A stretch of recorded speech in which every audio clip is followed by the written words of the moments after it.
자, 다음 주제로 넘어가. 뭐 이래 힘들어. 아유. 다음 뭔데? 네. 다음 주제는 저희가 추석 때 시도해서 좋은 그 반응을 얻었었는데 토론 시트콤이죠. 네, 아재와 조카의 토론 시트콤인데 또 이번 주가 수능이 있어요. 맞아요. 그리고 지금 예전에 제가 정확하게 예언한 대로 분명히 입시 문제가 정치 쟁점화 될 거다. 예, 이렇게 돼가지고 정시냐 수시냐 요걸로 또 한번 토론을 해보자 해가지고 본래 자신이 갖고 있던 입장과 상관없이 양쪽이 나누어가지고 두 분 토론을 한번 하는 것으로. 저하고 네. 전영길 기자하고. 그렇죠. 네. 전에 이제 추석 시트콤 때는 대구 경북의 숙골 아재들은 왜 이러냐를 이제 우리가 탐구하기 위해서 이창원 대표가 그때 아재 역할을 맡았는데 연기가 아니라 평소의 정치적 입장이 아닌가. 메소드. 네, 메소드 연기를 했기 때문에 오늘도 한번 메소드를 가는 것으로 하겠습니다. 그래서 두 분 토론으로 토론 시트콤을 그리고 혹시 시간이 좀 남으면 원래래 이번 주에 징병제 모병제가 또 불입됐어요. 네. 근데 잠깐만 그러면 입시에서는 오늘 이창원 대표가 정시 확대. 정시 알겠습니다. 여기 대통령 편을 들어야 되는군요. 이창원 천영길 편집장이 수시. 네, 제가 강은희 편에 서겠습니다. 근데 교육감들은 보수 강은희 교육감 말고도 진보 교육감들은 대다수가 그 대통령하고 생각이 다르죠. 그렇죠. 네. 그리고 징병제 모병제는 어떻게 해야 되나 하게 되면 뭐 하세요? 저는 모병제입니까? 개인적으로 네네. 저는 개인적으로는 모병제 가야 된다고 봐요. 저는 개인적으로 징병제. 징병제. 아, 그래요? 근데 거꾸로 할까? 거꾸로 합시다. 거꾸로 해서 이제 아재는 징병제, 조카는 모병제. 네. 만약에 시간이 나오면 그러면 일단 스타트를 수시냐 정시냐부터. 김수민은 뭐 하는 거야? 나는 사회자. 나는 사회자예요. 손석희? 손석희야. 안녕하십니까? 아팠냐? 아팠다면 미안해. 네가 한 말들은 처음부터 끝까지 다 들렸어 이 새끼야. 한 글자도 안 맞아 이 새끼야. 어떻게 된 거야? 그래 손석희는 어떻게 된 거야? 지금?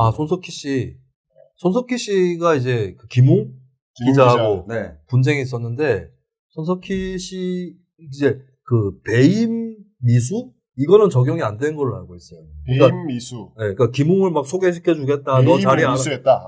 알아봐 주겠다 해서 이제 이게 배임 미수다라는 고소 고발들이 있었는데 그 부분은 털고 넘어갔고 폭행 부분이 아직 남아 있는 것 같아요. 얼마나 때렸나 이게. 모르지. 거기에서 있었던 일을 알 수가 없는데.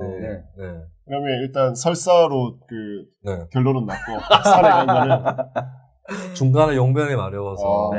그럴 수 있죠. 그건 중요한 건 아니니까 그 부분은. 근데 이제 그 두 사람 사이에 있었던 부분이 앉아 아팠다면 미안해. 이렇게.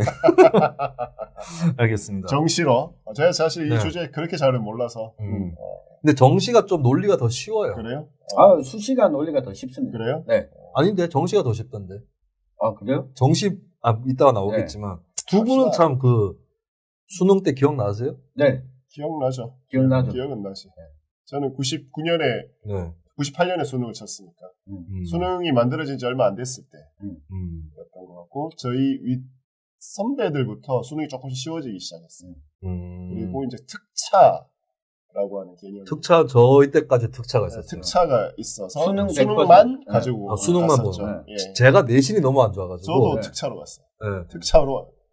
저도 특기자 수시 입학 안 했으면 특차 썼을 거예요. 내신이 너무 나빠가지고. 저도 내신이 너무 나빠서. 게다가 공부를 안 했구만. 여기 있는 사람들은 수시 다 비판할 거. 게다가 심지어 저는 정확도 당해서 그 내신에서 출결 점수까지 깎이고 사고로 다 치고 다녔구나. 이런 사람은 학종했으면 걸렀을 것 같아. 자, 그러면 두 분 토론 시작을 하도록 하겠습니다. 장학 퀴즈 막 이런 거 한번 깔려야 될 것 같은데. 아무튼. 자, 오늘 정시냐 수시냐 두 분을 놓고 조카와 아재 두 분을 놓고 대화를 하도록 하겠습니다.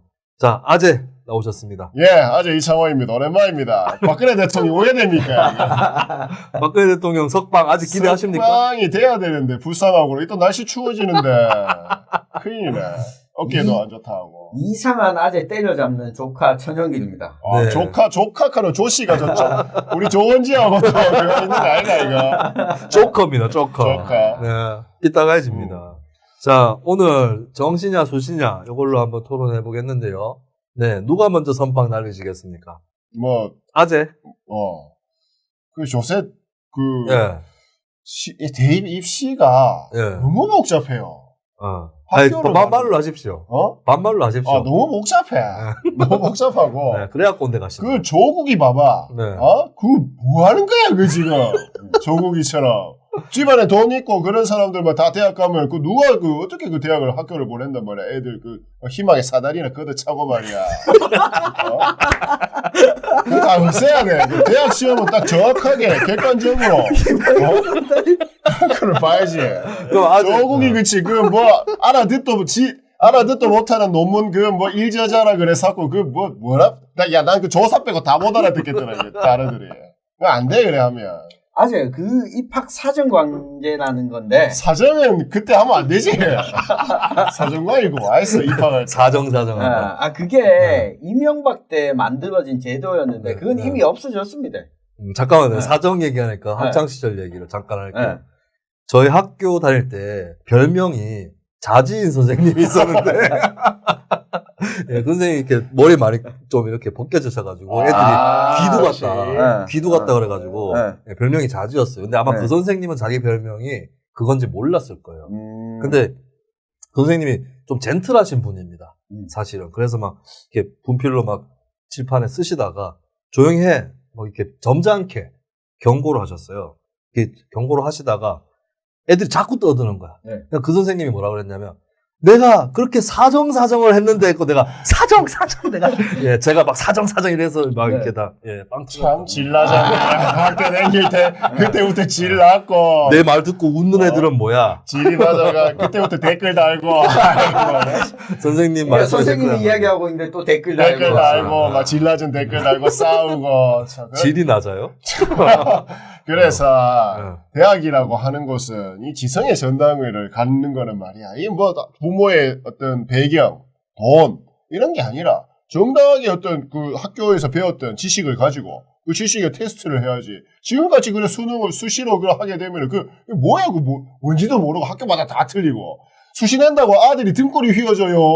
그 돈 할 때마다 몇십만 원씩 내가지고 그럼 뭐 하는 짓이야 애들을 가지고. 아니 수시 낼 때 왜 몇십만 원씩 냅니까 아재? 수시 낼 때 학교 신청한다고 몇십만 원씩 내잖아.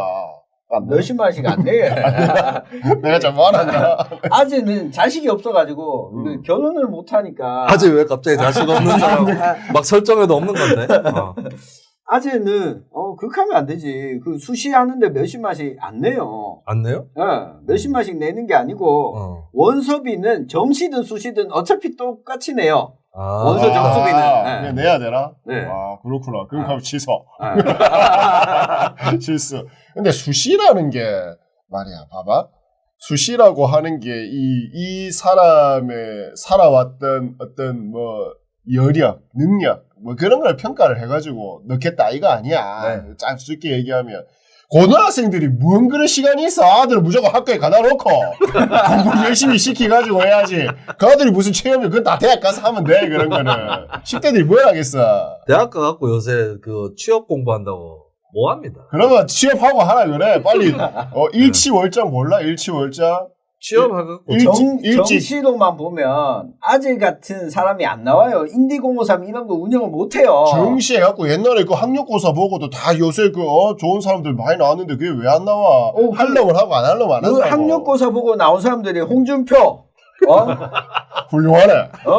유튜브도 하고 얼마나 크리에이터 아니야 크리에이터. 그리고 유시민 크리에이터네. 창의적이네. 크리에이티브는 다 정시 출신이네. 학력고사 보던 사람들인데.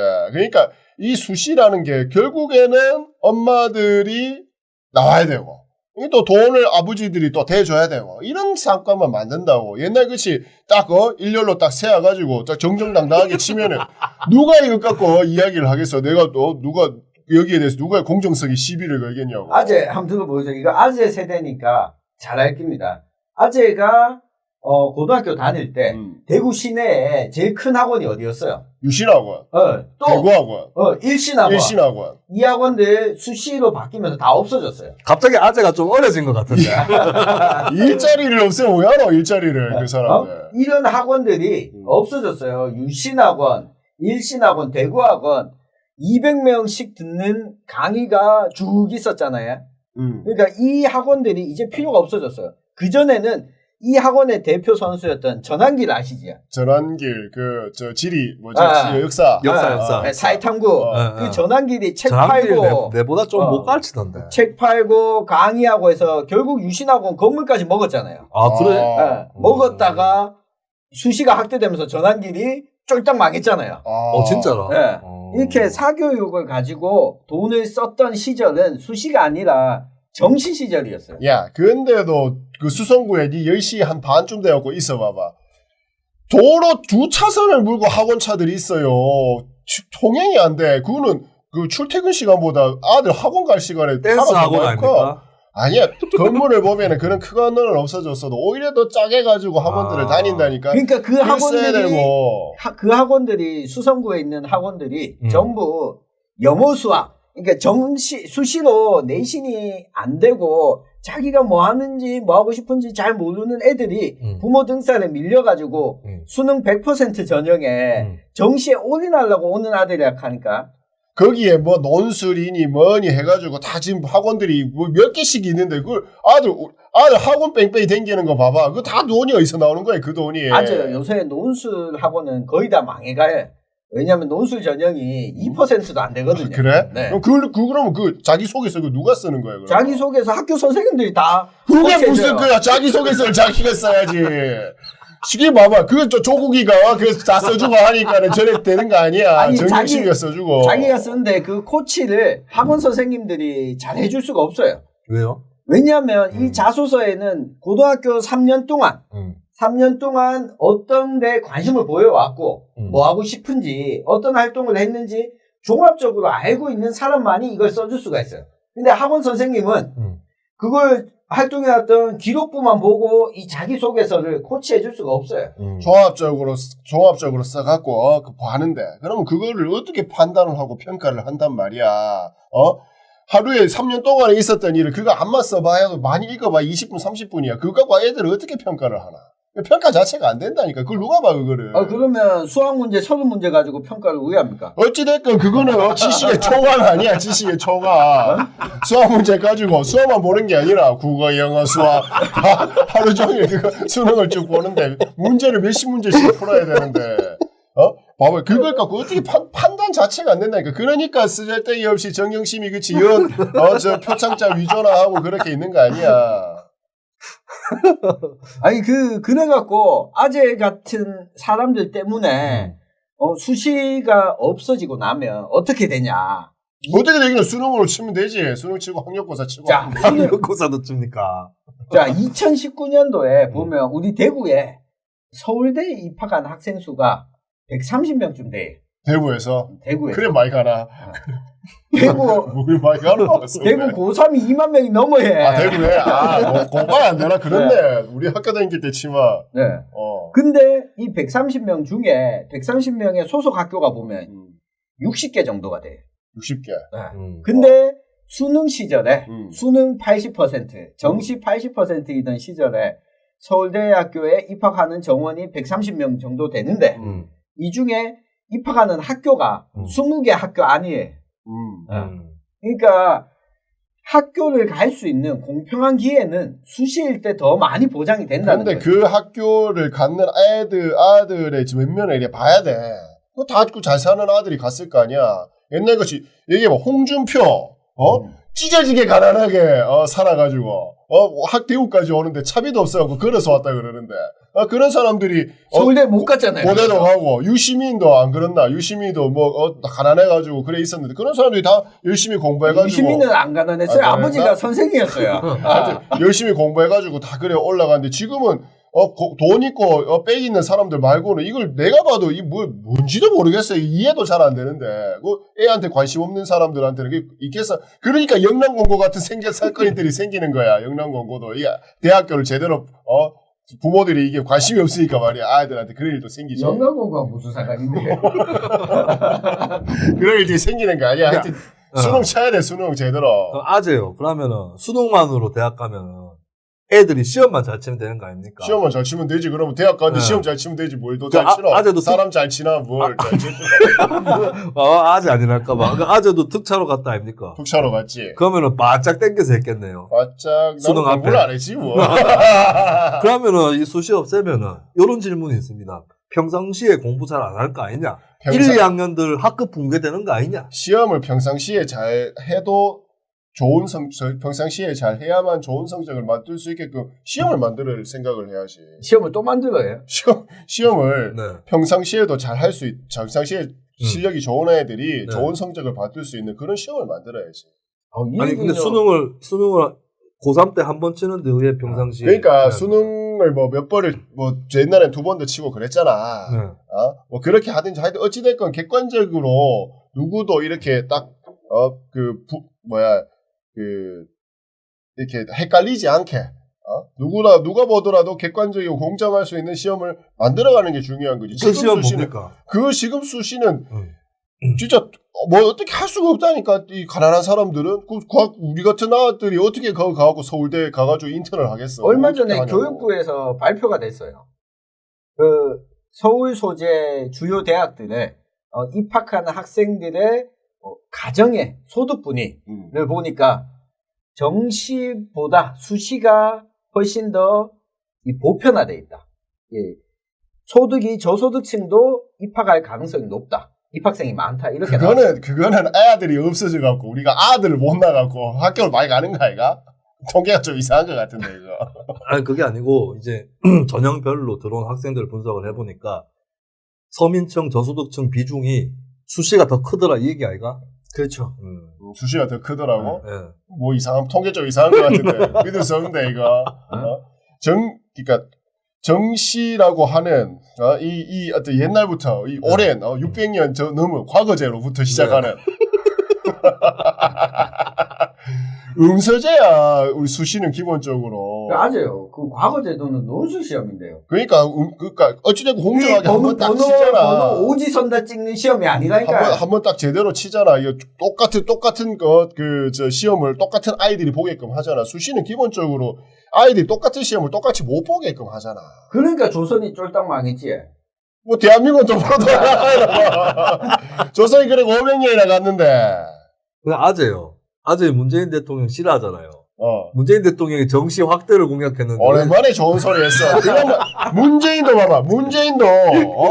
문재인 같은 사람이 나올 수 있겠냐고. 지금 수시를 해가지고. 문재인 그치 피나 나가지고 힘들게 사는 사람이 그래도 열심히 공부해가지고 대학 서울에 있는 대학도 가고 사법시험도 보고 사시도 로스쿨이니까 다 없애야 돼. 이런 거. 사시 다 치려고 그러고. 저도 학생부 종합 전형 자신 있습니다. 이럴 수도 있잖아요. 가지를 못하는데 아니면 안 된다니까. 그게 되겠냐고. 전용이 지금 애 키워가지고 서울대 그 인턴 보낼 수 있겠냐고. 못 보내지. 그러니까. 난 보낼 생각이 없어요. 조용히 애도 지금 못 보내고 우리 그럼 얼마나 애가 자괴감이 크겠어. 나는 왜 조국 딸내미로 못 태어나가지고 그렇게 됐나 이런 생각. 제 아재가 수시 전형의 다양성을 지금 전혀 모르고 있는 것 같은데 학생부 종합 전형만 있는 게 아니라. 뭐 있는데 그러면 김수미 그치 또 글 잘 끄적이 갖고 또 스카이도 들어가고 있거나. 그 전형도 있어요. 그건 논술 전형? 논술 전형도 있고 특기자 전형. 특기자 전형이죠. 논술 시험을 따로 치는 게 아니라 학생부 교과 전형이 있어요. 이거는 교과 전형. 학생부 교과 전형이 한 25%가 되는데 이거는 다른 대외 활동이나 이런 거 안 봐요. 안 보고 내신 성적인 거지. 그럼 내신 성적이면 고등학교 1학년, 2학년, 3학년, 중간기말 이 시험들을 종합해서 여기에서 내신 성적이 매겨지고 그거에 따라서 대학 가는 길이에요. 그러면 아들은 3년 내내 족쳐야 되잖아. 중간기말 잘 봐야 되고. 아들 족치는 거 좋아하잖아. 아들 그래갖고 왜 힘들게 살게 하노? 그 아주 힘들게 가둬놓고 하는 거 좋아하잖아요. 애들이 그거는 불법과 탈선을 방지하기 위해서 우리 10대를 보호하기 위해 하는 거지. 내신 성적을 중심으로 해놓고 보면 3년 내내 불법과 탈선을 방지할 수 있잖아요. 이 학생에 대한 실력을 어떻게 객관적으로 볼 수 있는 방법을 만들어줘야 되는데 지금 수시는 그게 안 되잖아. 얘보다 얘가 낫다라는 걸 어떻게 증명을 할 거냐고. 그거는 대학이 알아서 뽑아가는 거지요. 그러니까 대학교들이 그걸 어떻게 하면 또 그래갖고 다 지가 아들 친구들 다 넣어주고 그래가지고 뭐 저 인턴 시켜주고 저희끼리 밀어주고 땡겨주고 한 게 조국 아니야. 우리 지금 댓글에도 수시가 사교육비 더 든다는 댓글이 달렸는데 왜 생각하노? 돈을 쓰려면 돈 가진 사람들이 어차피 정시 때보다 더 많이 드는 게 사실이지. 그러니까 쓰던 사람들은 어차피 더 많이 쓰고 근데 안 쓰던 사람들은 오히려 더 적게 쓸 수 있는 거죠.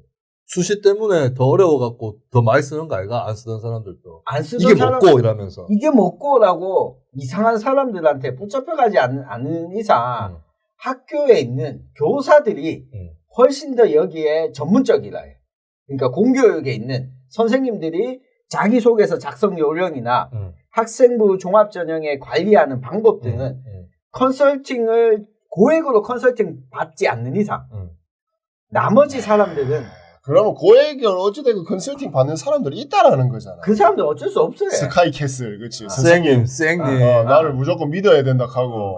그런 사람들이 다 서울대 가고, 좋은 대학교 다 갈 끼고, 밑에 아들 또 올라갈 수 있는 자리가 없잖아. 옛날에는 공부만 잘하면은 그래도 서울대 법대도 가고, 사시도 해가지고 집안도 일으키고 해야 되는데, 지금 이 계급사회가 돼가지고 완전 이래 되는 거, 문제가 수시로부터 시작을 했네.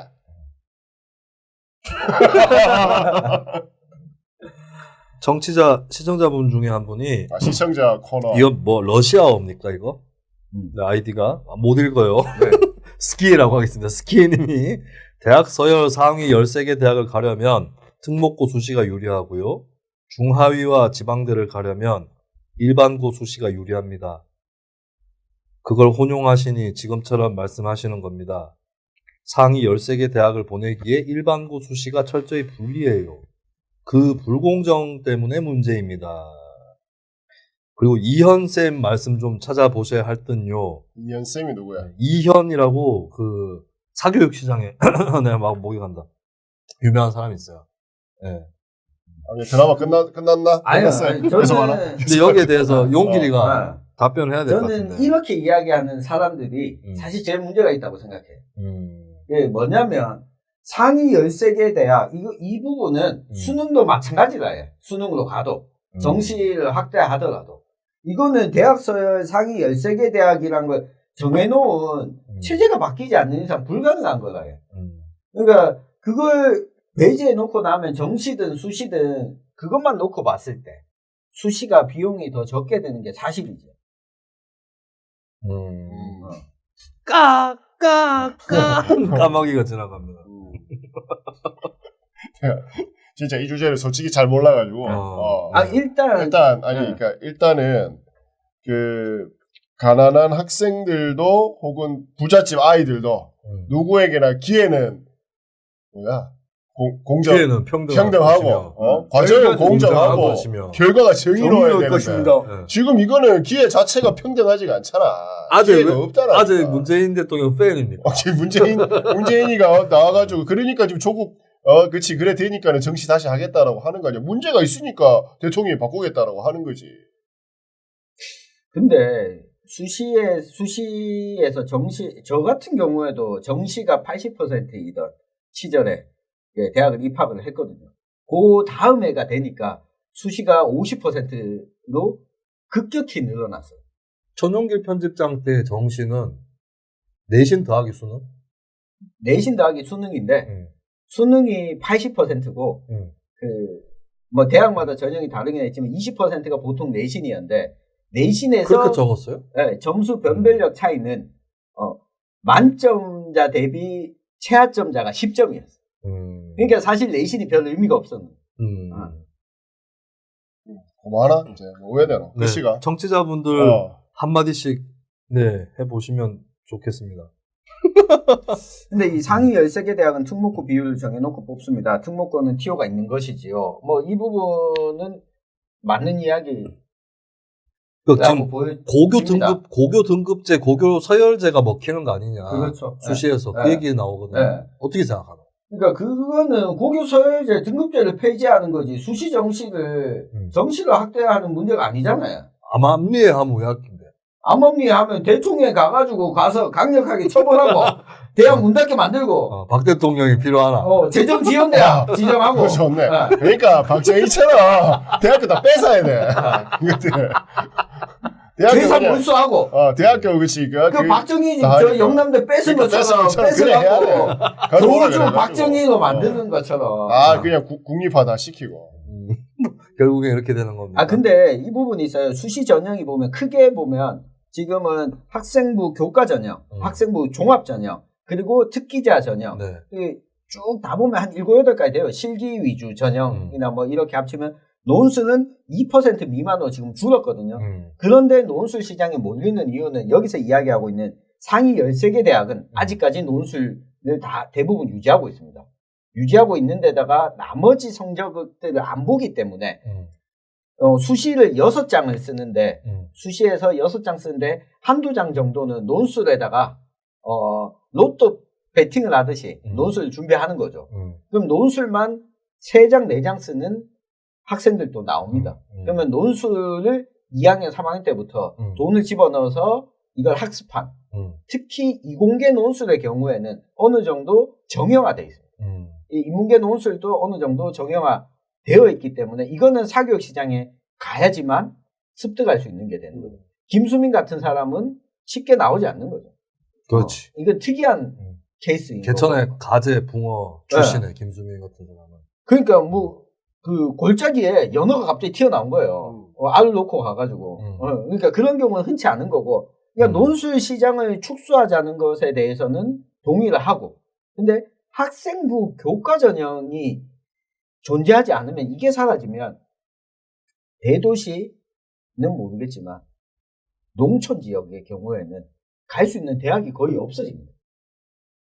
근데 그게 교과 전형 특징이기도 하지만 균등 선발 이기 때문이 아닐까? 근데 균등 선발이 아니라 이 농촌 단위, 시골 군 단위 지역의 학교가 남고 여고 한 개씩 있거나 이런 지역의 경우에는 기본적으로 균등 선발 전형도 가고 학생부 교과 전형으로 1등급 안에 드는 학생들이 자기가 원하는 대학이나 학과를 지망을 할 수 있게 됩니다.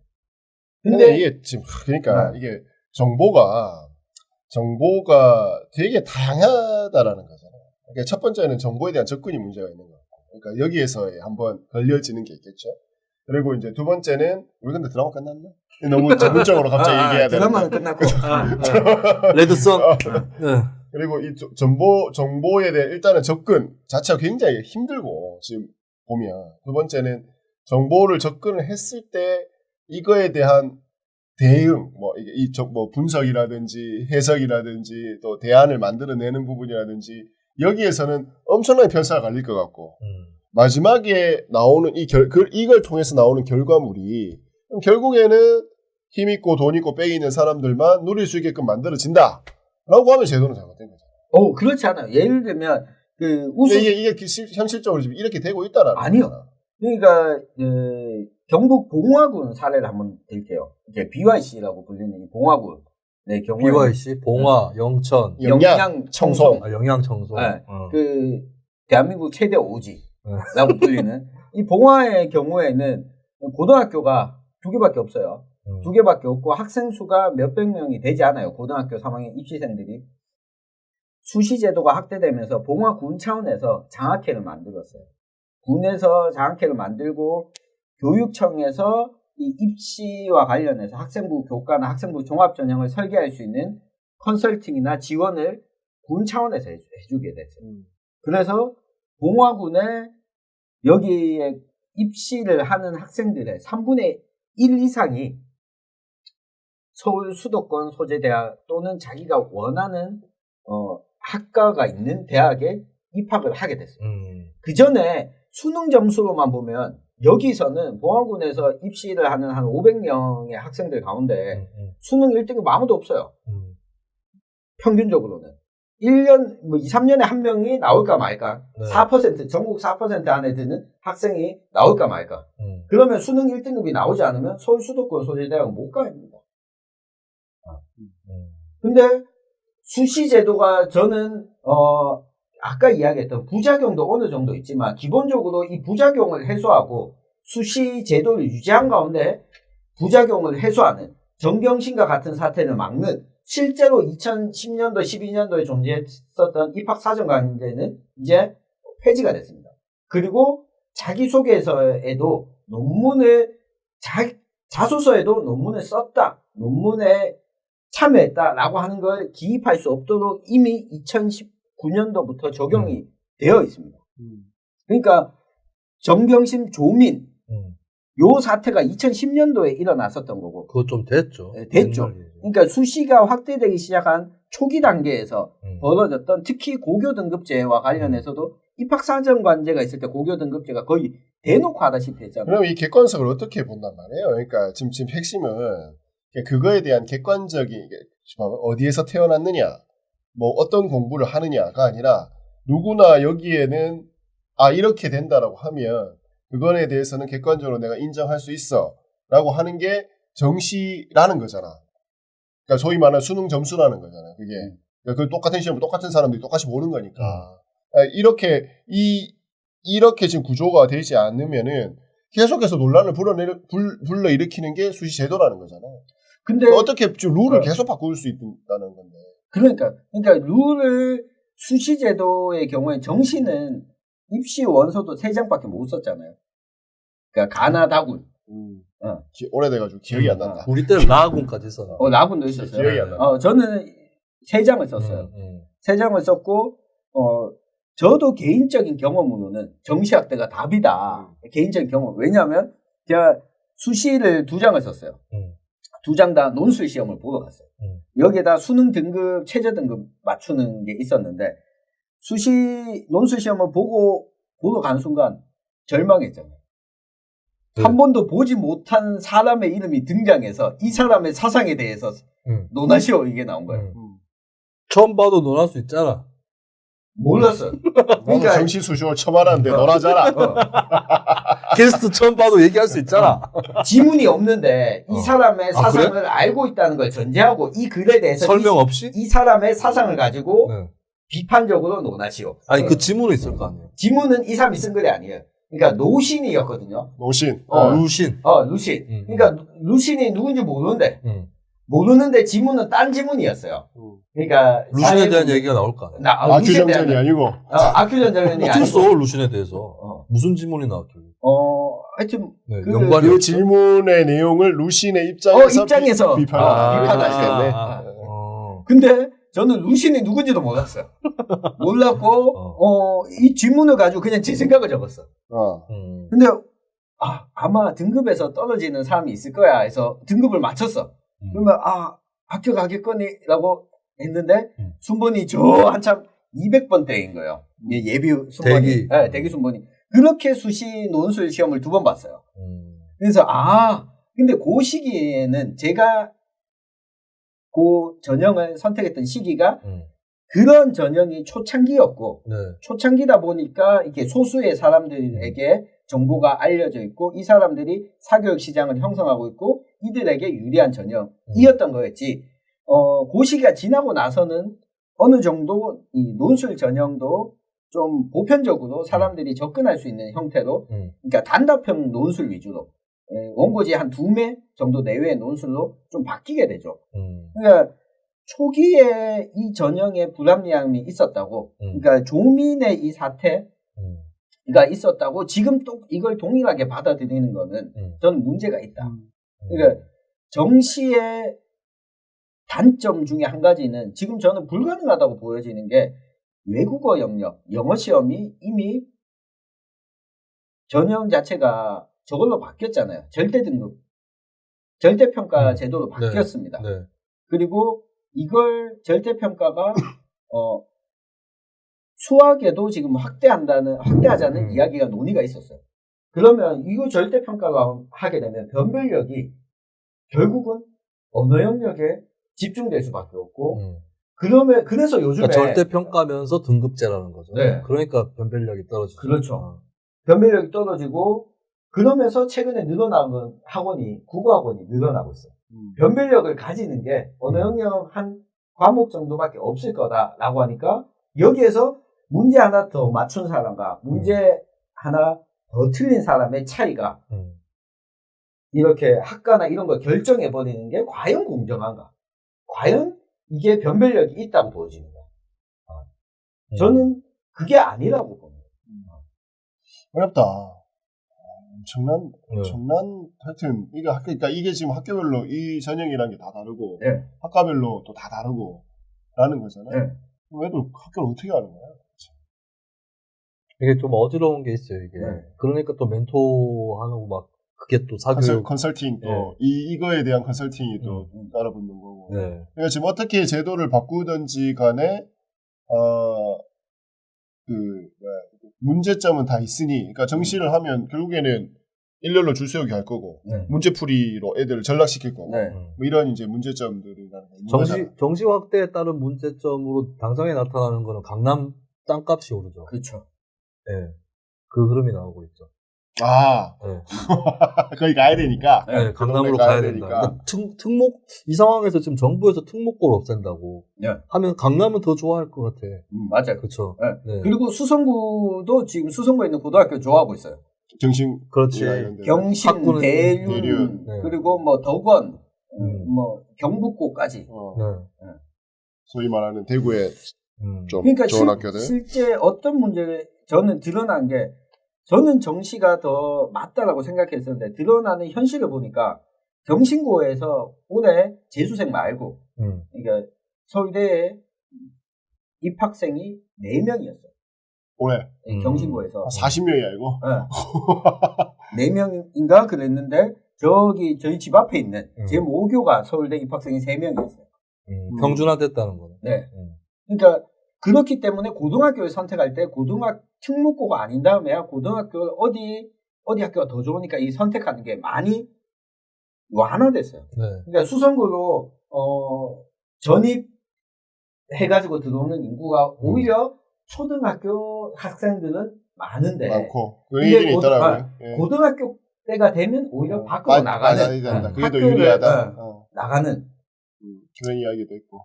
그래서 될 놈들은 계속해서 거기서 경쟁시켜버리는 거고, 반대로 애들은 아예 그냥 빼가지고 다른 루트를 찾아낸다. 근데 그러니까 이게 결국에는 부모들의 능력이라는 거잖아. 그거를 못하는 애들이 있는 거잖아. 그렇죠. 그럼 어떻게 해? 근데 지금도 저는 이야기를 드리고 싶은데, 아까 뭐 홍준표나 이런 사람들 이야기를 했잖아요. 지금 수능 100% 전형이 아예 없는 게 아니에요. 정시 자체를 저는 완전 폐지하자는 게 아니에요.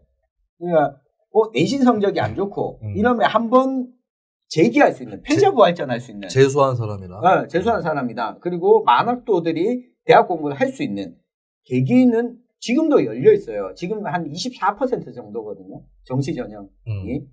그러면 이 정시 전형이 현재도 유효하고 이 정시 전형을 앞으로도 완전히 폐지하는 건 저는 불가능하다.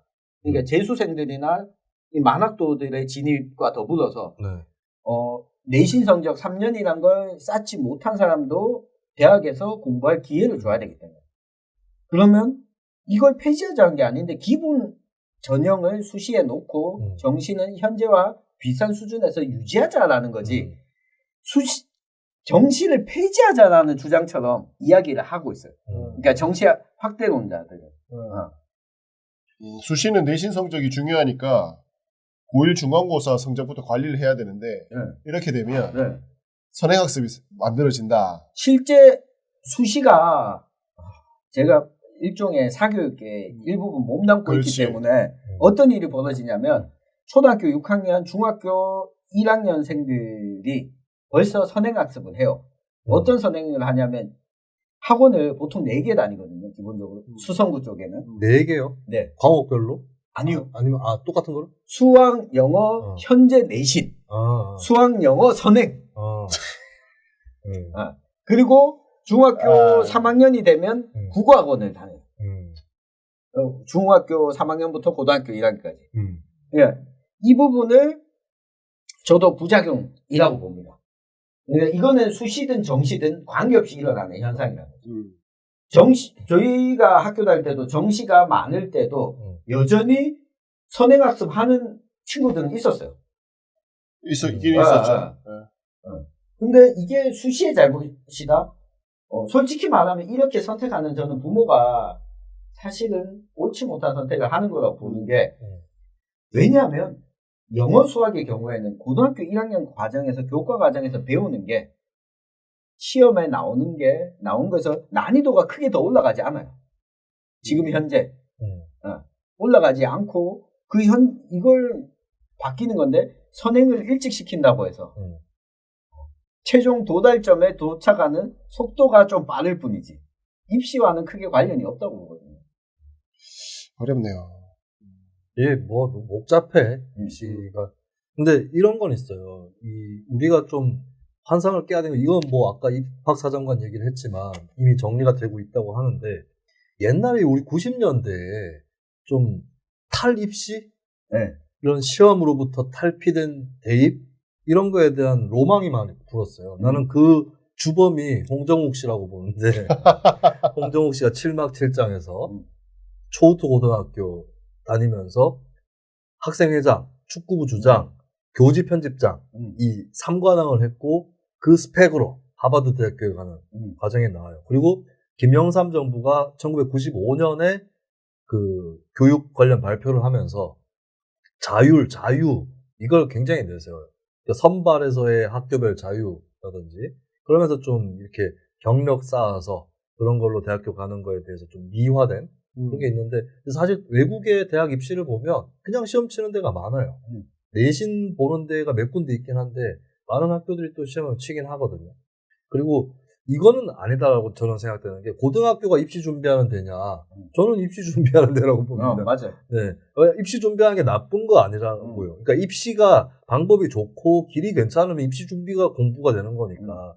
네, 그래서 입시 준비하는 것은 나쁘다라고 생각할 필요는 없을 것 같고, 실제로 해외에도 보면 중학교와 고등학교가 분리된 그 동기, 배경이 입시 준비예요. 네, 그래서 분리된 거라서 지나치게 이데올로기적으로 입시 준비는 나쁜 거다, 참교육이 아니다, 이렇게 생각할 필요는 또 없을 것 같습니다. 그리고 거기에 불을 당긴 사람 이해찬. 이해찬 세대 아니야? 네. 이해찬 아니고 제가 이해찬 3세대인데 아마 김수현 평론가도 그 특기자였잖아요. 그때 그게 많이 늘어날 거라고 이렇게 불어 넣어준 사람, 뻐꾸기를 날린 사람 이해찬 총리였죠. 그렇죠. 그래서 저도 고등학교 2학년 때 여기저기 전국에 100일장을 대회에 다녔어요. 고등학교 2학년 때 한 10군데 다녔던 것 같아요. 대학에서 열린. 얘가 나랑 달리는 게, 나는 특기자 제도를 알고는 있었지만 내가 그게 될 거라고 생각을 안 하고 살았어요. 네, 그러다가 나는 뭐 그 글 쓰는데 학원 다니고 이럴 필요도 없는 거고, 그러다가 고등학교 1, 2학년 때 나 글쓰기 대회 하나도 안 나갔거든. 3학년 때 나가기 시작한 거야. 근데 되는 거야, 조금씩. 그러다가 특기자 된 거야. 근데 여기는 세월이 이미 흘러버려서 특기자로 가는 길이라든지 이런 것들이 이제 뻔히 보이는 거고, 이걸 위해서 미리부터 준비해야 된다, 이렇게 된 거죠. 그래서 고등학교 2학년 때 이 100일장을 여는 주최하는 대학에서 수상을 하게 되면 이 대학에 특기자 전형으로 입학할 수 있는 거예요. 그래서 제가 한 10개 정도 대회에 나가서 2군데에서 상을 받았어요. 아직도 저는 자랑스러워 하는 것 중에 하나가, 저한테 상을 줬던 소설가가 이청준 선생님이 계신 학교에서 제가 문예창작가에서 상을 받고 그 학교에 특기자 전형으로 입학할 자격이 주어졌어요. 네. 근데 왜 안 했어요? 뭐 수능 점수가 그것보다 많이 나와서 그 학교보다 그 트럭이 높은 학교로 간다고. 그리고 문예창작과에서 고등학교 3학년 때 갑자기 정학을 당하게 되면서 생각이 바뀌게 됐죠. 생각이 바뀌게 됐죠. 데모하는 학과로 가야 된다. 데모하는 학과로 가야 된다. 근데 꼭 선생님 중에 너네 가지 말아야 될 과가 3개 있어. 라고 이야기하면서 국문과, 천학과, 사학과 세 군데 가지 마. 문사철 인문대를 다 못 가는 거네. 왜요? 그러면 거기 가면 맨날 데모하고 술만 먹어. 라고 해서 거기 가면 데모하고 술 먹는구나. 거꾸로 가르쳐줬네. 저희 길을 찾았네.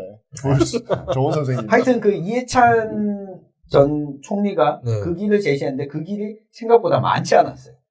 그러니까 그런 한 가지만 잘해서 갈 수 있는. 그러니까 이게 대학이 우리나라처럼 이렇게 막 딱 너무 타이트하게 줄을 서져 있고, 네. 그리고 우리나라처럼 이렇게 학력, 학벌을 중요시하는 이런 사회가, 이게 사회 구조가 바뀌지 않으면 이거 뭐 정시가 돼도 수시가 돼도 나는 똑같아. 맞아요. 저도.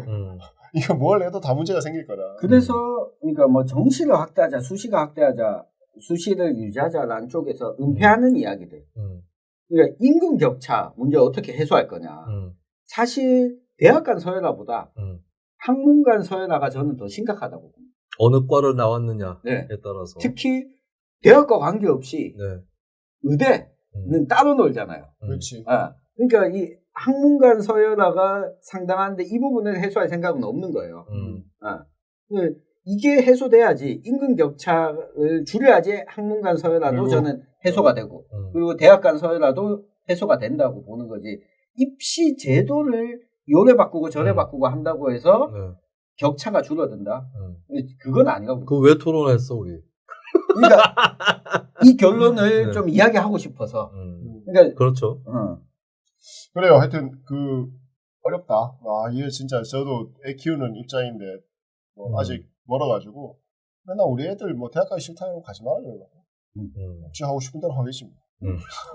여기 지금 가든지 말든지 뭐. H손님이 네. 댓글을 달아주셨는데, 스칼캐슬류의 선행학습 학원 뺑뺑이는 중간계급의 과업이다.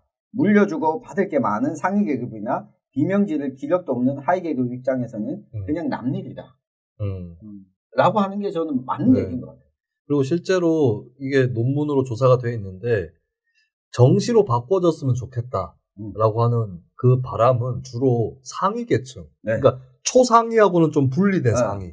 이거 중위부터는 뭘로 하는지 뭐 이거래. 예. 그러니까 상위는. 근데 상위도 그럴 거 아니야. 그러니까 의대를 가나, 아니면 뭐 소위 말 스카이를 중에서 그게 바뀌는 수준이겠죠. 그러니까 뭐 서울대를 가냐, 연대를 가냐, 뭐 이런 거 아니야. 이거 상위인데 여기서 상위는 성적도 성적이지만 일단은 집안 형편. 네. 그러니까 초상위는 학종이라든가 이런 거 되게 쌩님 써가지고 잘 가고, 그 다음에 중위나 하위 중에 균등 선발로 수시로 가는, 이쪽은 이득을 보는 건데 그 사이에 끼어 있다고 상위는 생각하는 거예요. 그래서 차라리 정시로 한 줄 세워주면 좋겠다. 라고 상위는 생각하는 건데, 중위와 하위 대다수는 뭘로 한들, 입시 좀 뭔들, 이렇게 되는 거죠. 참, 여러 가지 얽혀있고 복잡한 문제예요. 아까 이현 씨의 의견, 누가 청취자분이 소개해 주셨는데, 이범 씨 같은 경우는, 이범 씨는 정시를 확대하지는 말자라고 얘기를 하더라고. 그러니까, 학종이나 이 내신에서, 수시에서 비교과를 없애버리자. 그러니까 완전 내신으로 가고 균등 선발을 높게 가져가자. 그리고 수능에서 변별력이 문제가 되기 때문에 일부 이제 자기가 생각했을 때는 점수제 절대평가, 등급제가 아니라 점수제 절대평가를 도입을 해서 조금 보완을 하자, 뭐 이 정도 얘기였고, 근데 그 양반이 하는 얘기는 결과적으로는 아예 크게 변화해야 된다. 그 전에 자기가 제시하는 방법이 있다는 거지. 뭐 예를 들면은 바칼로레아 도입이라든지 뭐 이런 얘기도 하긴 하더라고요. 근데 강리 교육감님께서 그 IB도 도입을. IB는 뭐야? 인터내셔널 바칼로레아. 근데 바칼로레아를 저는 바칼로레아가 가장 좋은 방식의 시험이라고 생각해요. 그러니까 우리나라의 논술 말고 바칼로레아는 한 줄 문제 나오고 쫙 써야 되잖아요. 근데 바칼로레아, 지문 없이. 그러니까 바칼로레아 같은 경우에는 프랑스는 그러고 나서 어느 대학을 가든지 간에 그러니까 양질의 교육을 받을 수 있는 거잖아. 우리나라처럼 서열화가 되어 있는 게 아니니까. 그러니까 프랑스는 대학 평준화인데다가 바칼로레아가 고교 졸업 자격 시험이에요. 그러니까 채점에서 약간 불만이 있어도 어지간하면 통과하기 때문에 이걸로 난리가 나진 않거든. 근데 우리나라 이 대학 서열 체계에서 바칼로레아 도입된다. 그러니까 저는 대학 내에서 평가할 때는 지금도 하고 있지만 논술형 평가를 하면 좋다고 생각을 하지만 대입 평가로는 위험하죠. 현재로서. 그러니까 대부분 사립이었고 프랑스 같은 경우, 뭐 그랑세골 같은 경우에 이제 뭐 일부 또 뭐 돈 있고 이런 사람은 그랑세골 이제 갈 수도 있는데, 돈 있다고 해봐야 우리나라 뭐 드높은 보다 훨씬 작은 수준. 그러니까 그렇네.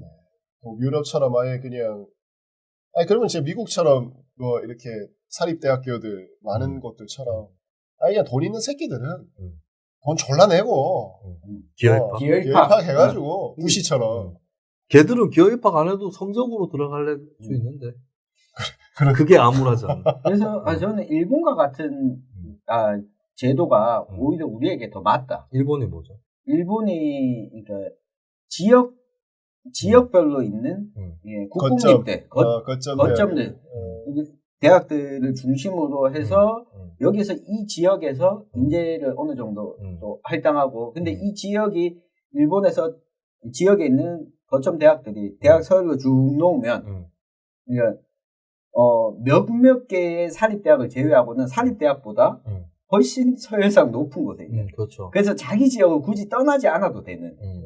봉건 뿌리 깊은 봉건 그렇죠. 역사의 상징이기도 하지. 그래서 사실 일본이 일제강점기 때 그 조선 땅에 들어왔을 때 그런 식으로 거점에 대학을 만들었죠. 제국대학. 경성제국대학 만들고 여기에 대구와 평양에 고보들도 만들고. 그게 우리한테 좀 현실적으로 맞지 않냐. 그러니까 프랑스처럼 바칼로레아를 대입에 도입하는 것은 이건 어렵다. 그리고 그거는 프랑스가 1950년대. 그리고 그거는 그거를 만드는 게 아니라 그렇게 되면 우리나라 교과 과정을 다 바꿔야 돼. 학교 들어가는 것부터 바꿔야 돼. 프랑스 같은 경우는 중학교 때는 암기 위주로 하고 어느 정도 외워놓은 다음에 후반기에 좀 심화 학습을 하거든요. 거기는 고등학교 교사들이 고등교사들이 수준이 거의 교수들 이상이에요. 사르트르 이런 사람들도 다 고등학교 교사예요. 그 고등사범학교, 그랑제골인데 거기 졸업한 사람이 푸코, 사르트르, 그렇죠. 어지간한 장조레스라든지 굉장히 많은 사람들이 그 학교를 그러니까 교사 되려는 학교를 교수급 혹은 정치인급 지식인이고 들레주도 아마 그 어지간하면 거기 나왔어요. 피에르 브로디웨 그럴 거예요. 아는 프랑스 철학자들 다 아는 거 같은데. 그리고 거기 말고도 행정학교하고 몇 개 있는데 그랑제골이. 근데 프랑스는 또 그 학교를 나오면 학사가 안 나올 수도 있어요. 그러니까 거기는 그냥 직업 전문성으로 가는 학교지. 그 학교를 나왔다고 해서 대학원 가려면 또 더 공부해야 될 거야 아마 그런 체계들이 있는데 우리나라도 약간 이 체계를 단선적으로 갈 수 없다면 복선적으로 뭔가를 좀 꾸려볼만 하지 않을까. 나는 서울대학교 1, 2학년을 없애버리는 건 어떨까. 다른 학교를 경북대 예를 들어서 서울대를 가려면 경북대나 부산대, 전남대 같은 국공립대로 들어가야 돼. 그 얘기가 있죠. 서울대는 대학원 과정만 대학원 과정, 학사 과정을 없애버리고 정말 전문 과정으로만 가자. 그리고 어느 정도 국공립의 그 메리트를 주려면 그 대학원이든 후반기 과정이든 간에 국공립 대학교를 나와야 된다. 이런 게 들어갈 필요가 있지. 들레즈는 소르본도 나왔대요. 파히. 그래서 까트르. 파리 4대학교가 소르본. 역시 불문과. 소르본 나온 교수들이 많았어. 여기가 문학 이런 쪽. 소르본이 파리 8대학인가요? 4대. 4대. 팔은 팔 있는데 팔이? 저희 언론 이런 쪽일까요? 팔이. 네. 사회학 요쪽이 8, 10 이런. 근데 저는 좀 이 교육개혁 얘기할 때 방해를 받는 게 너무 방법론적으로 안 맞는 얘기들? 이것 약간 저는 신경질을 하는데 그 얘기 좀 안 했으면 좋겠어요. 대학 다 평준화해서 우리나라에서 집 가까운 데 가자고. 그러면 다 이사 가겠지. 아니, 집 가까운 데 가면 저기 아까 얘기했던 BYC는 학교 어디 가요? 학교가 없어. 동양대 가면 되겠네. 영주에. 그러니까 아니 서울 평준화를 하더라도 옛날에 높게 평가받았던 학교는 그대로 높게 평가받을 가능성이 높잖아요. 일단은 어쨌든 그럼 그 학교 가까이 다 이사 가려고 하겠죠. 다른 방법을 찾아야 돼요. 제가 봤을 때 서열 자체를 없애려고 하면 안 되고 더 다른 문제가 생길 거야. 나 서울대 없애면 연고대가 막 튀어오르고 이럴 수도 있거든요. 그렇죠. 그래서 이렇게 되어 있는 걸 저는 이렇게 격차를 줄이는 게 중요하다고 보거든요. 몇 층 정도로 약간 간소화시키는 거. 한 줄로 서 있는 거를 3, 4층 정도로 간소화한다던가. 그리고 이제 전국적으로 국립대 네트워크도 필요하지만 그 지역에서도 거점을 중심으로 해서 또 그 지방 대학교들과 네트워크를 그렇죠. 꾸려서 공동 선발을 한다거나 또 학교들을 좀 국립으로 인수를 하든 아니면 공영형 사립대를 가든 뭐 이런 식으로 그걸 문재인 정부가 공약을 냈었는데 공영형 사립대 안 되고 있죠. 포기했죠, 사실상. 그러니까 예산을 기재부에서. 하나도 편성하지 않았어요. 네, 기재부에서 계속 안 주고 있고 한간에서는 공영형 사립 결국 해봤자 돈만 더 들어가고 뭐 국공립하면 안 되는 거 아니냐 이런 얘기도 있었던 건데 일단 공영형 사립대를 해서 1순위로 영남대가 그걸 받길 바랬었는데 원래 그 얘기가 컸죠. 그래서 이제 공영형 뭐 더 나가면 시도립 대학교 그러니까 미국이 뭐 이렇게 시티나 스테이트 대학들이 많으니까 주립대 뭐 시립대들이 많으니까 그러면 우리나라는 미국처럼 이제 그런 식으로 뭐 그 국립대 있고 시도립 대학들 쭉 만들어내고 그다음에 이제 진짜 돈 있는 놈들은 사립대 들어가서 하버드 예일 뭐 이런 데처럼 정말 제대로 그냥 거기서 놀아라 라고 하는 방안도 있었죠. 그리고 공영형 사립이 안 되면 국공립화가 되겠어요? 안 되죠. 그러니까 사실 국공립화의 전 단계일 수도 있고 그렇죠. 새로운 모델일 수도 있는 게 공영형 사립대였는데 이걸 지금 정권 3년 차가 됐는데 손을 놨다는 것은 앞으로도 이 정부 하에서는 불가능한 얘기처럼 돼버린 거죠.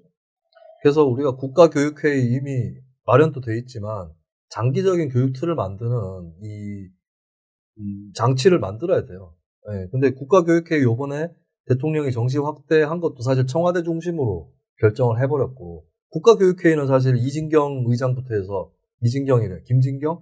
예전에 전교조 출신의 참여연대 교육수석했었다. 저는 이진경은 조국 친구고. 조국 친구. 이진경이 어쩌다가 조국 친구로 기억이 된다. 들레지. 솔로몬 나온 들레지. 소개한 사람이고. 네. 그래가지고 이게 결정이 국가교육회의라든가 이런 기구에서 결정된 게 아니라 청와대에서 달려버렸거든요. 그 유은혜 장관도 그걸 잘 모르고 있다가. 맞아요. 이렇게 가면 좀 곤란하지 않을까. 그렇네요. 이게 대합의를 이뤄야 되거든요. 어느 방향이든 간에. 노사정 정책이랑 똑같은 건데, 앞으로 좀, 지금까지의 틀로는 안 된다. 그러면 대통령도 뒤집어 쓸 수도 있어요. 대통령이 결단을 해가지고 정시 확대 가는 건데, 결과가 좀 안 좋거나, 지금 전교조라든가 몇 군데 또 교육단체나 대학교도 정시 확대는 싫어하거든. 그러면 이해관계자들이 사실 지금 여론조사를 하면 정시 확대가 다수예요. 맞아요. 근데 문제는 뭐냐면, 정시 확대를 반대하는 쪽은 소수일지언정 이해 당사자고 결집돼 있어. 그럼 대통령이 이들의 반대 공격을 받게 되면 타격을 받을 수 있어요. 그리고 이 정시 확대를 강하게 밀어붙이는 세대층을 보면 기본적으로 이 40대, 50대가 많아요. 학력고사 세대. 네, 학력고사 세대. 그리고 실제로 지금 수험생을 아이로 둔 세대들일 수 있겠네요. 근데 이 사람들은 특징 중에 하나가 50대, 그러니까 86세대들이 대학을 갈 때는 대학 진학률이 20%에서 30%대였어요. 그러니까 이 사람들, 대학에 가려면 그 정도는 보고 가야 되는 거 아니냐라고 생각하는 사람들 기준에서 보면 여기에서 점수로 했는데 이 기준에 안 된 사람이 떨어진 거지. 라고 생각하는 게 지금은 고등학교 입시를 하는 고등학교 3학년생들이 모두 대학에 갈 수 있는 정원이 됐어요. 50만 2002년생들부터 60만 이라 그러니까 지금 이제 내년에 대학을 가는 세대죠. 2001년이 지금 내년에 대학을 가니까 이때 2002년생들부터 확 떨어지고.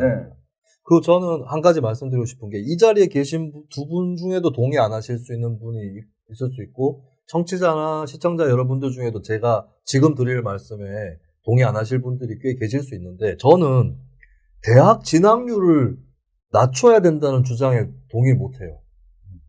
왜냐하면 우리가 고령화 사회를 살고 있고 지금도 30대도 취업하기가 어려운데 그러면은 무슨 우리나라에는 그냥 직업 교육 잘 받고 대학교 안 가도 먹고 살 만한 사회를 만들면 되는 거 아니냐. 그게 과연 될 건가. 지금 유럽이나 독일에서도 학력 간 소득 격차는 커지고 있거든요. 그래서 독일도 대학 진학률 좀 올라가고 있고 그리고 전 독일보다는 이 면에서는 스웨덴이 더 낫다고 보는 게 스웨덴은 대학 진학률 60% 넘어요. 좀 미국이나 이런 데보다 많이 높은 편이에요. 우리한테 잽이 안 되네. 우리 80%. 근데 스웨덴은 그럼에도 다 무상교육이에요. 대학교도. 네. 어느 정도 수당도 줘요, 학생한테. 근데 이게 뭘 얘기하냐면 저는 이렇게 일찍 막 취직하는 게 가능한가? 옛날에 80년대 세대들이야 그 대학교 안 가도 고등학교 졸업하고 바로 막 공단에 취직하고 지금까지도 뭐 계속 일하시는 분도 계시지만 이제는 그런 시대는 아닐 텐데. 이제는 기업에서 그걸 안 해줘요. 대학에서 다 배워가지고 오라고 하는데 그때는 가면 기업에 입사하게 되면 아버지 이야기를 들어보니까 아버지가 농고를 졸업하고 이 공장에 가게 됐는데 네. 가서 한 달 동안은 기계 관련된 교육만 계속 시키는 거죠. 신교대의 옛날 기업 그 HRD들 OJT 한 거 들어보면 신교대 처음 들어갔을 때처럼 맞아요. 오줌 누는 거부터 가르쳐줬잖아요. 쉽게 얘기해 밥 먹는 방법 이런 거부터 가르쳐줘. 진짜 완전히 바꿔버린대. 그러니까 그런 교육을 요즘 기업 환경에서는 그런 교육을 해주지 않아요. 이걸 해가지고 온 사람들을 뽑으려고 하기 때문에.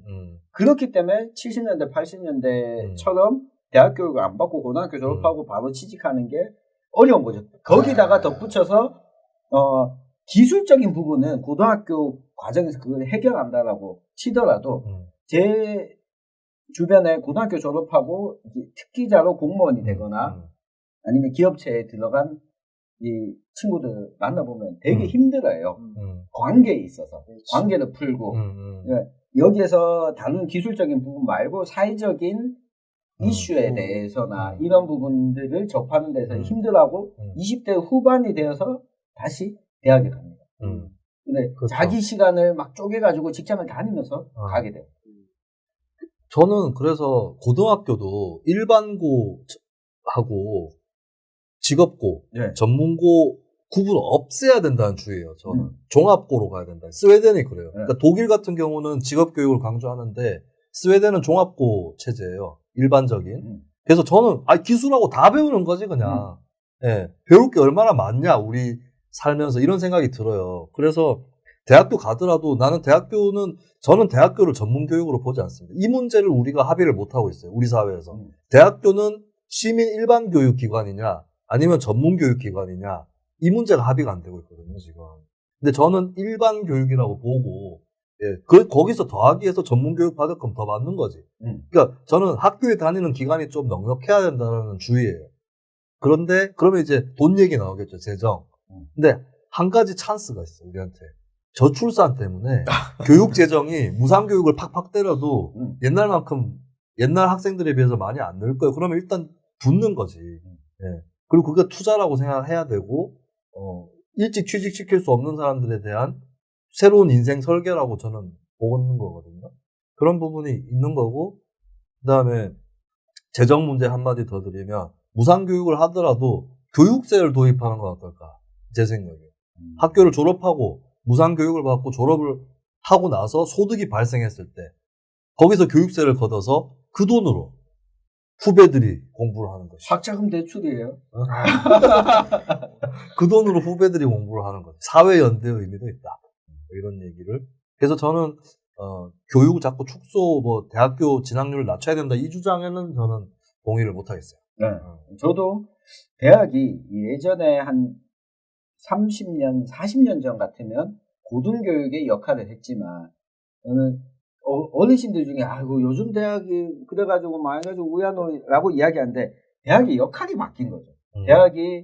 대학이라고 하는 곳이 보편교육의 대상 안에 범위 안에 포함되어진 거고 그 이상의 과정이 고등교육의 역할을 수행해야 되는 걸로 역할이 바뀐 건데 여기에다가 대학 없애고 대학 입학 정원도 팍 줄이고 이렇게 가자. 좀 그런 측면에서 그게 아니라고 봐요. 네. 알겠습니다. 우리가 수시 정시만 얘기하려고 했는데 역시나 대학교 체계라든지 교육의 어떤 전반적인 시스템을 얘기를 한 것 같고요. 원래 징병제, 모병제도 토론하려고 했는데 다음에 하도록 하겠습니다. 민주당이 이 불씨를 꺼트리지 않는다면 기회는 올 것 같아요. 토론할 기회는. 알겠습니다. 자, 지금까지 방송에 함께 해주셨던 토요일 밤에 할 일 없으신 여러분들께 모두 감사드리고요. 끝으로 뭐 하실 말씀 있으세요? 없습니다. 너무 어렵네요. 대한민국을 진짜 청소해야 되네, 이거. 수시 정시는 근데 이거는 좀 좌파 우파 진보 보수 문제도 아닌 거고 이게 사실 제도가 그런 것 같아요. 그러니까 A가 옳고 B가 옳은 게 아니고 A, B가 어떻게 앞뒤가 맞느냐. 예. 어떻게 제대로 설계되느냐거든요. 그러면은 A로 갔을 경우는 A에 맞는 그런 모델을 만들어야 되고 B로 갔을 때는 B에 맞는 모델을 만드는 게 중요한 거지 A냐 B냐가 꼭 중요한 건 아닌 것 같아요. 특히 교육 문제는. 그래서 여러분들도 허심탄회하게 팟캐스트 들으신 분들도 게시판에 수시와 정시에 대해서 얘기 나누시고 또 이거는 상대하고 나하고 의견이 다르다고 해서 크게 민감해할 필요는 없는 것 같아요. 예, 방안을 맞춰서 가는 게 중요한 거기 때문에 일단은 좀 터놓고 얘기해보자. 네. 저도 흔들려요. 저도 흔들립니다. 수시 정시 사이에서. 예. 맞아. 할 말 있어요. 네. 다시 한번 그 사단법인 전태일의 친구들. 네네. 많이 도와주시기 바라겠습니다. 농협 301-0253-2777-51 농협 301-0253-2777-51 농협이고요. 대구은행 쓰시는 분들 대구은행 504-10-351220-9 504-10-351220-9 대구은행 사단법인 전태일의 친구들입니다. 후원해 주시면 대구 전태인 기념관에 건립이 되면 이름을 함께 새겨드립니다. 네. 늦은 시간까지 시청해 주신 여러분께 모두 감사드리고 팟캐스트로 만나뵙게 될 여러분들도 모두 감사드립니다. 자, 오늘 여러 가지 이야기 나눴는데요. 다음 주에 또 돌아오도록 하겠습니다. 저희 마지막 인사 같이 외치면서 마무리하도록 하겠습니다. 아수라 벌벌차. 아유.